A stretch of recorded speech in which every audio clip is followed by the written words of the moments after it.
جو اسے ہر مشکلات میں نجات دیتا ہے، وہ سہارا جو اسے اندھیروں میں روشنی دکھاتا ہے۔ اسی طرح ہر انسان کی زندگی میں کہیں نہ کہیں کچھ ایسا موڑ آ جاتا ہے جہاں زندگی ایک ایسی دیوار سے لگ جاتی ہے کہ کوئی اور راستہ نظر نہیں آتا، وہیں پر جو اس کا ہاتھ پکڑ کر اسے نکال دے۔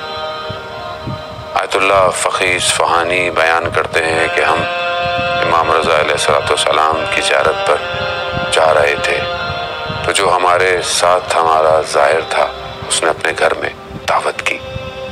ہم نے اس کی دعوت کو قبول کیا۔ جب ہم اس کے گھر گئے تو اس نے اپنی رودار سنائی۔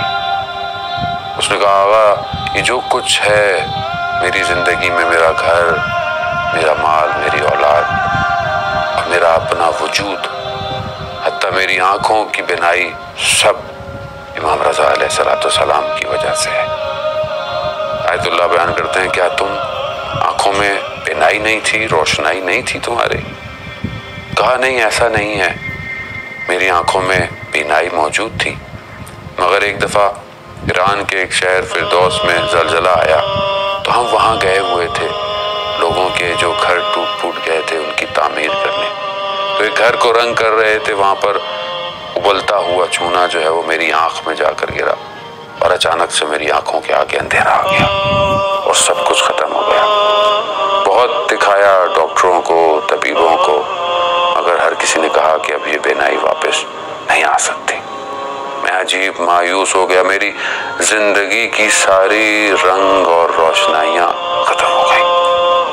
میں نے اپنے گھر والوں سے کہا کہ چلو مجھے مشہد لے چلو، اور وہ جو دلوں کا طبیب ہے اور اس ذریعے سے جہاں ہمیشہ شفا ملتی ہے، مجھے لے جاؤ۔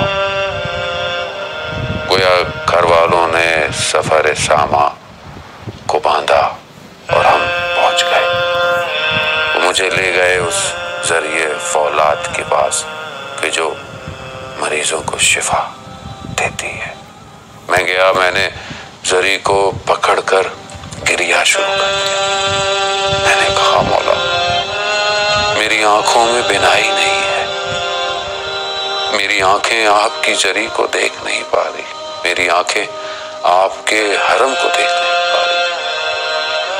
گو کہ میں غافل رہا آپ سے، لیکن آپ نے مجھ پر ہمیشہ کرم کیا، پھر بھی میں آپ کی در پہ آیا ہوں، مجھے میری آنکھوں کی روشنائی لوٹا دے۔ یہ گریا کرتے کرتے میری وہیں آنکھ لگ گئی تو میں نے خواب میں دیکھا امام رضا علیہ السلام تشریف لائے اور انہوں نے مجھے کہا اٹھو، بلند ہو۔ یہ آواز جیسے ہی میرے کانوں پہ ٹکرائی تو میری آنکھ کھلی اور میں نے کیا دیکھا کہ مجھے سب نظر آ رہا ہے، اور وہیں پر میں امام کا شکریہ ادا کیا۔ عزیزان محترم، بعض اوقات بینائی ظاہری ہوتی ہے اور بعض اوقات بینائی باطنی۔ ہم اپنے باطن سے بھی کئی چیزوں کو نہیں دیکھ پاتے، ہم سے خطائیں، غلطیاں، کوتاہیاں ہمارے باطن پہ بھی جو ہے وہ ایسی غفلت کی لیروں کو لگا دیتی ہے جس سے ہمیں کچھ نظر نہیں آتا۔ ہم زندگی کے ہدف اور مقصد کو کھو بیٹھتے ہیں۔ آئیے امام رضا کی خدمت